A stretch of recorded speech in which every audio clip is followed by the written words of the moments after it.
We've got Jeremy Kennedy who's going to be taking on Pedro Carvalho, Bellator 291, February 25th. Jeremy, how are you, man? I'm good, man. That's good to hear. I know there's been some bad blood for a while with you and Pedro. Just tell me where this all started, because it seemed like this has been going on for a couple of years. Yeah, I mean it's a little back and forth. It's nothing like too crazy. I called him out way back like 2 years ago when the rankings first came out. It was just like anybody. I was ranked at like 8, or he was up higher and he was above me, and it looked like a good fight. And he wasn't booked or anything, so like that's the fight I wanted. Trying to call my shot and to fight above rankings, and he kind of just dismissed it.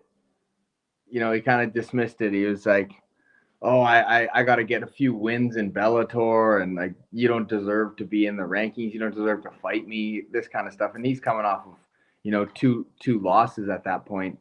So it just didn't really make sense to me, and it rubbed me the wrong way. I've grinded for a long time in this sport and signed to Bellator, but I had weight to my name prior. I'd been in PFL, UFC, whatnot. My record alone, I had more wins than he had fights at the time. So just how he approached it and how he kind of like tried to flip the switch and play this different game. It was yeah, just strange to me. But that's where it kind of all started from, and then that was it, man. I wouldn't even say he avoided me, but like the fight was definitely offered to him through my management with everything like that. We were going to try to get that fight put together, and he again still for whatever reason didn't think I was credited enough, and then he fights guys that aren't even in the rankings, and just avoiding the fight. So I just left it alone. And then it was like a week before, it was the fight week of my fight against Pico. He had just beat Mads the week before, and he came out of the woodwork out. I just stopped even messaging, like asking for that fight, because he wasn't taking it. I think it was like, yeah, the Monday of the fight week, he puts out a tweet like, can't wait to see Pitbull and Borix, and then Jeremy's nothing but easy money to Pico, blah, blah, blah. But he like just threw some shade on me, and then everybody else. So I was like, okay, that's whatever. I was kind of steaming, but I'm focused on my fight. And then last thing is I after the fight, he was the first guy that came to my mind, because I was like, you know what? Now you've been calling. Now I can make it publicly. There's no hiding. There's no running, because I'm gonna call you out in front of everybody, and so they'll know exactly why this fight didn't happen. Because every other time he's just saying, oh yeah, no, I didn't get an offer, blah blah blah, or just backpedaling. And this time, there's no other person to fight, and he still probably didn't want to take this fight, but he realized like this is his way to his title shot too. Everyone in the top five is all booked up. Everyone in the title picture, either injured, surgery, coming off of a loss, whatever. So he was kind of forced his hand into this fight, and so I'm excited for him, man. He was running, and we got a hold of him. We got him cornered now. Does that add a bit more to this fight and a part two to this? Have you had an opponent like this before, where there's been sort of bad blood? You usually don't get into things like this, being Canadian and everything else, but I feel like this is one of the first opponents you've had where there's really like sort of bad blood going in. Yeah, like I mean, Bokniak was the last guy that probably chirped back and forth. That was forever ago. No real added pressure, nothing to me. It's like I'm just going in there to beat him up, just like I would anybody else. Yeah. Just maybe the lead up. Even then, once the fight's been announced, we've kind of been. There's not much more shit talking. He's not coming out and saying anything that's getting me fired up. I mean, when we see each other face to face, it's gonna be nice. I can't wait for that. So I can't wait to just board that plane, man, get on that flight tomorrow and head out. Let's talk about your last fight. A really, big win over Aaron Pico. I know a lot of people were not maybe giving you the credit you deserve going into the fight. I know it ended in an injury, but do you feel like people gave you enough credit for that victory?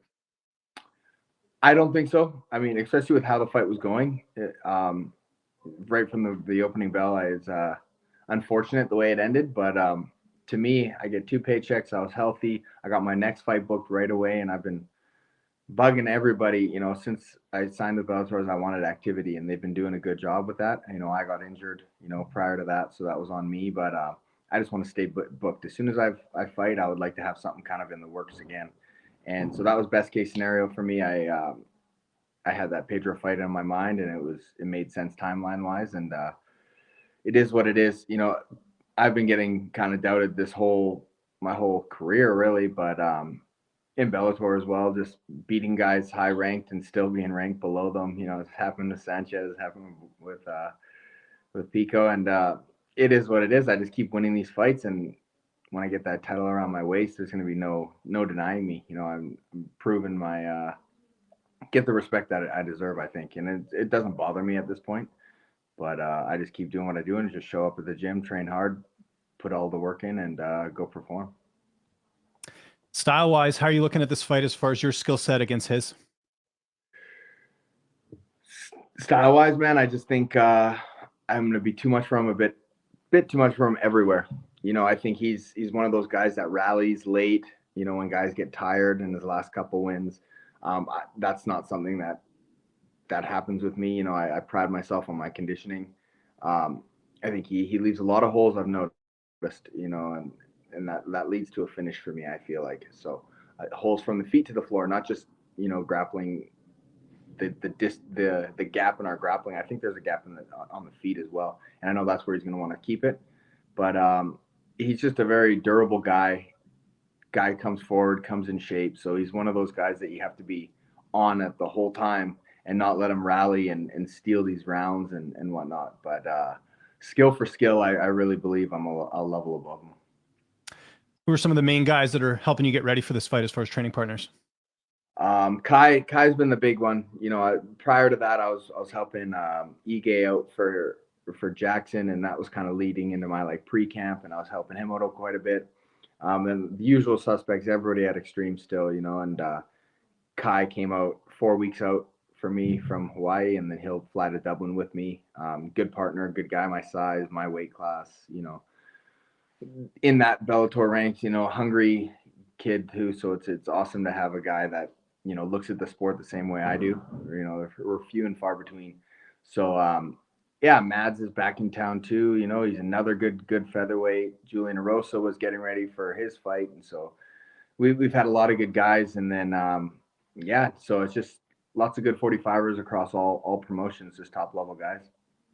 How long has it been now that you've been in Vegas? And obviously you're settled for sure, but like how has that been, kind of looking back on that decision you made years ago to move your entire life out there and train at Extreme? Yeah, so I've been coming out here since 2017, so about 6 years, but moved permanently in just after COVID, like 2020, 2021. So I'm settled. This is home now. You know, I like to go back to BC, go back to Vancouver for family time and stuff like that. And I still do it's an easy trip to go back and forth, but this is home, and I've been dialed in like this now for a couple of years. And I've figured out what works for me, what doesn't, what gyms work for me, and everything's so close. I've added a lot of recovery in this last couple of camps, like hyperbaric chambers and massages every week and PT therapies every week. So I've made a lot of connections and built a really good team around me. So this is home. This will be home for the foreseeable future. And still wearing a Vancouver Grizzlies hat, I guess, just to remind people, right? Just exactly. I had the jacket and just a little retro and a little bit of hometown throwback for the BC. Who's going to be in your corner for this fight? Eddie, Kai, and Eric. All three will be out. And me, Eddie, and Eric. I mean, me, Eddie, and Kai leave tomorrow, and then Eric meets us out there next week. How's this fight unfolding on February 25th? It'll be action-packed. It'll be quick because he's a come-forward kind of guy in your face, and I'm not backing up. So we're going to be meeting in the center, and then I honestly do. I'm manifesting it. You know, a win's a win to me. 2 paychecks and that title shot is what's all on my mind, but I'm definitely hunting for that finish, man. I want to put this guy away and make that statement, make it even clearer that I deserve the next title shot. And so have you kind of been an indication that if you do get a finish here, you could potentially get that next title shot, or has there been sort of any talks between your team and Bellator, just with the implications of this fight? Yeah, definitely. I wouldn't even say like, oh, finish or statement or whatnot. I think the winner of this guy is the clear number one contender.